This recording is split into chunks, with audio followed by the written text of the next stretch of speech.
Welcome to the Lace Bee podcast. This is Series 3, Episode 4. Thread by Thread, the quiet meditation of bobbin lace. I'm glad you've joined me for this quiet space today. Whether you're a fellow lace maker, a lover of slow crafts, or simply someone seeking stillness in the busy world, this episode is just for you. So, as always, grab that cup of tea or the beverage of your choice, sit down and let's have a little time together. Today, I'd like to share something close to my heart. A meditation around the art of making bobbin lace. Not the technical side, though we touch on that from time to time over the course of these podcasts, but more the experience of it. The rhythm, the stillness, the strange, lovely way time seems to fold around the work. I've called this one, Thread by Thread, the quiet meditation of bobbin lace. So if you've got a pillow to hand, you perhaps could stitch along with me, or perhaps have another biscuit with that cup of tea. Maybe you're walking, resting, or just listening nearby, probably doing the ironing. However you want to, just join in. So, one of the things that I'm completely incapable of doing is mindfulness. You know when people tell you to think of 5 things, and then 4 things you can hear, 3 you can touch, and that sort of stuff. My brain halfway through that goes, I could be making a list for the shopping. I could be doing something in the kitchen. I've got to load the dishwasher. I can't switch off. Apparently, it's a common problem. I really admire people who go and do their own form of meditation, but I just can't do it. However, when I am doing a form of craft, I become completely wrapped in what I'm doing, and nothing so much as lace making. And hubby often says, watching me make lace is like watching someone meditate, because I'm just involved in what I'm doing and nothing else matters. He reckons that the sound of me making lace while he's doing other things is meditative to him as well, the clacking of the bobbins. Apparently, he scores better on Call of Duty when I'm making lace than when I'm not. That's an interesting one to think about. It always begins with the setting when you're making lace, your workspace. It's not a grand studio, it's not always even a dedicated corner. It's just wherever the pillow happens to be. The light is good but probably soft, and your thoughts begin to settle. There's the preparation of getting everything together, but while you're doing that, it's like there's a kind of hush when everything falls into its place. It's not silence exactly, but something more peaceful than that. It's a stillness not from the quiet but from care. I can make lace and listen to an audiobook. I can have the TV on. But it's sort of background noise to prevent other things annoying me. Now, before any threads are even crossed, before a single bobbin touches another one, there's the pricking. The pattern that has to be marked. Now, there are people out there who can create pre-pricked pickings. That's a good one to try and do when you're tired. Pre-pricked pricking. The lovely Louise West does a number of her patterns that way.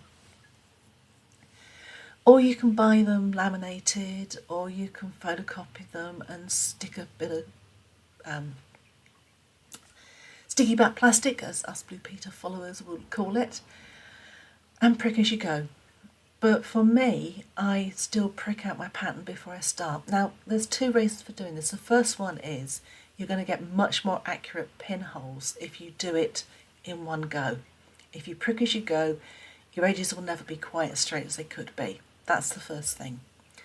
The second part is around understanding the pattern and doing the pricking and marking the lines on, or even if you are doing a photocopy, sticking it to card and putting some sticky back plastic on the top and pricking through, it's actually that pricking of the pattern out with your pricker that has your needle in it that actually helps you understand how the pattern functions. Now, for me, when I'm sitting there with parchment, cardboard, whatever, My needle, the chosen design, is methodical. The prick of the point through the paper, the small resistance of that surface, the pause after each mark, the lining up of that needle to where you want it to go. There's even a rhythm in this. It's in, it's out. Tap, pause, tap, pause. It's soothing. Draws your attention inwards. It's like laying a path for the journey to come. And perhaps that's what lace making is. It's one long, gentle journey made entirely of tiny, repeated steps.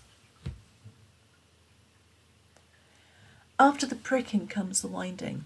This part I've always thought is where the personality of the lace begins. You've chosen your thread. If you've got an old pattern, you've probably had to find a thread that's the same wraps per inch, or will work with the pattern you've got if that thread's not made anymore. And you lift your bobbins one by one, whether it's wooden, bone, polished, shaped, whatever. Each has a weight, a sound, a feel. Your thread you wind. The tension has to be just right. You need to wind the thread up and down on the head so it's even, over and over dozens of times. There are bobbin winders out there, and at some point I will get my vast collection of them out and photograph them and tell you more about it. But I still do it predominantly by hand. It's just pleasant to do. I have a couple of bobbin trees. I wind the bobbins, a few each night for a big project, pop them on the tree, wind a few more. I've only ever had one accident where I knocked, just the night that I'd finished winding them all over, the bobbin tree over, did lose the head on one of the bone bobbins, the rest survived. But just gently winding them a few at a time. When you're going to start a piece, you're often going to do that perhaps at the weekend when you can give it time to do the 2 or 3 hours, set everything up.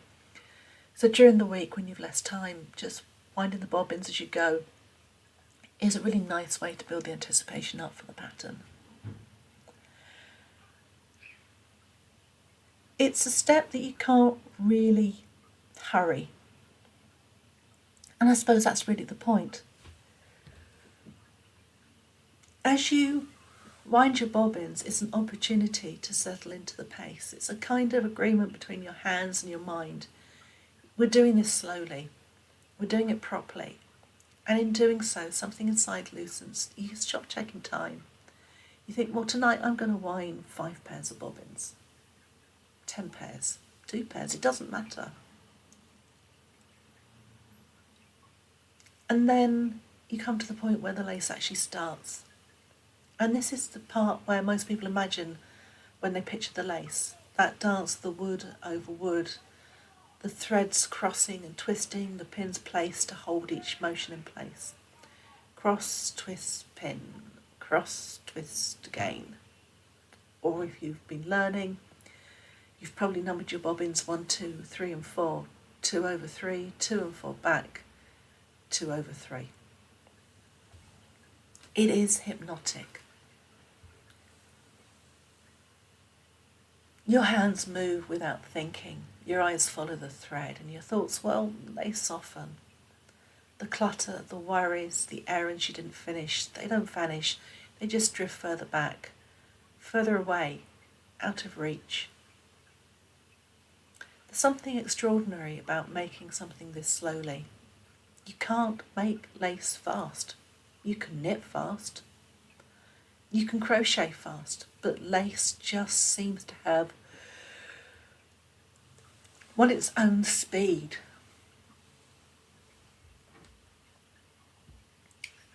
It grows at the pace of a whisper, and sometimes I'll work for an hour and find I've only made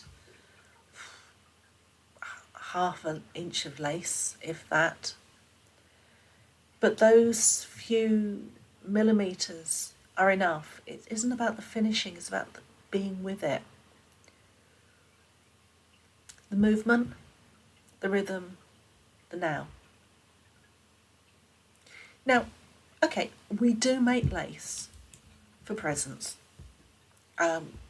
Lace makers are quite obsessed with making things for weddings and babies.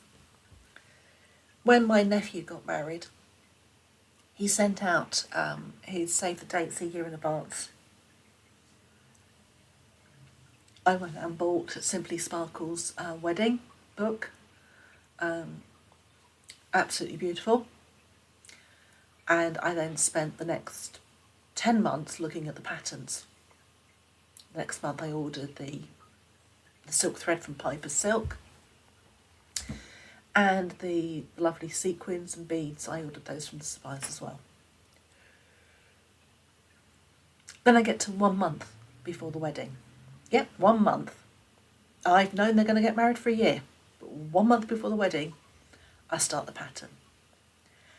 And that's when I find out that my nephew and his wife-to-be, now his wife, are vegans. And making the lace in silk is going to be a little bit insensitive. So I contact them about, what sort of thing would they use instead of silk. And his wife says to me, "Oh, bamboo rayon, I'm making my wedding dress from it." Yeah, you can buy bamboo silk as a fabric.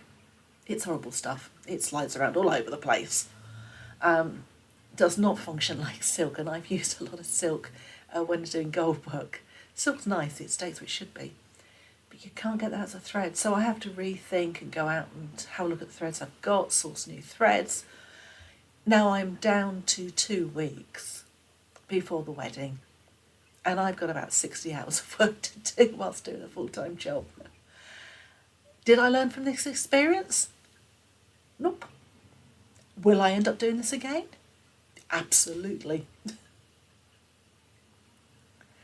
You may have noticed, if you've ever made lace or watched someone who does do this, that the sound matters too. The bobbins tap and clack.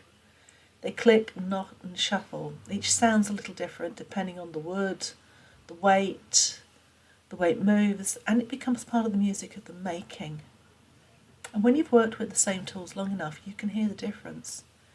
You can tell when something's not quite sitting right, when a bobbin's slightly off balance. It's a kind of conversation, you and the lace, back and forth. Now, we pick different bobbins for different lace. If you're going to do a lot of sewings, say with Bruges, then you tend to go for bobbins that don't have massive spangles. It makes it harder. I choose different weights of bobbins, different sizes of bobbins, depending on what I'm making.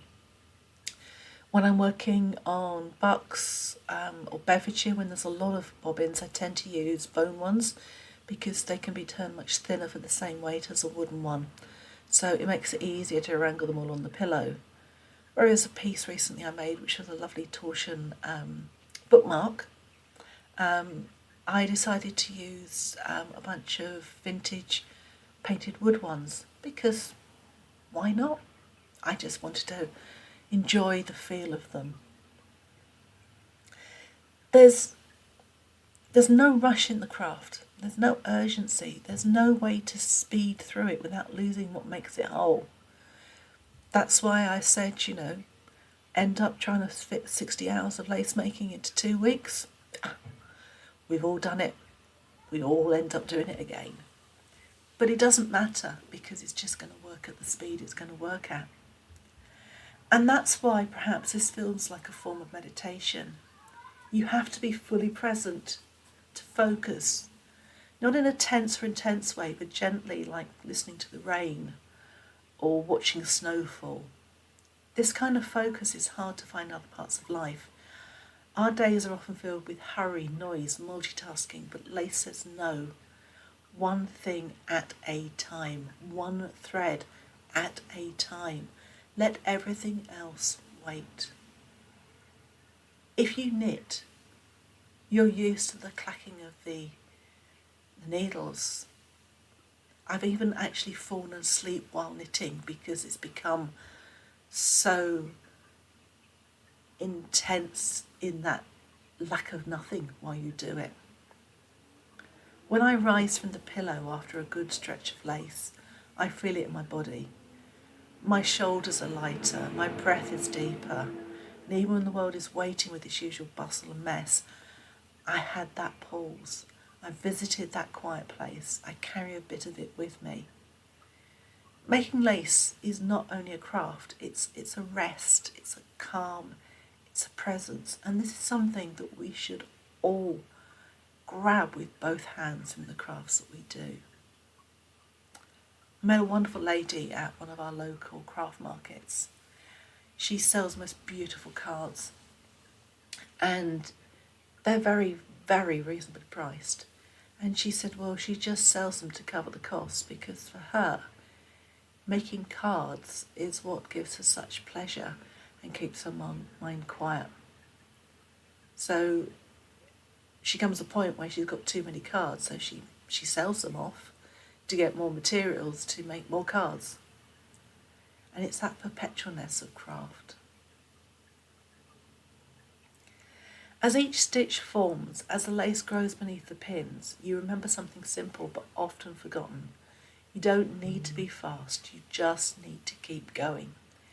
Even if you make a mistake, there's a very simple policy. Can you carry on?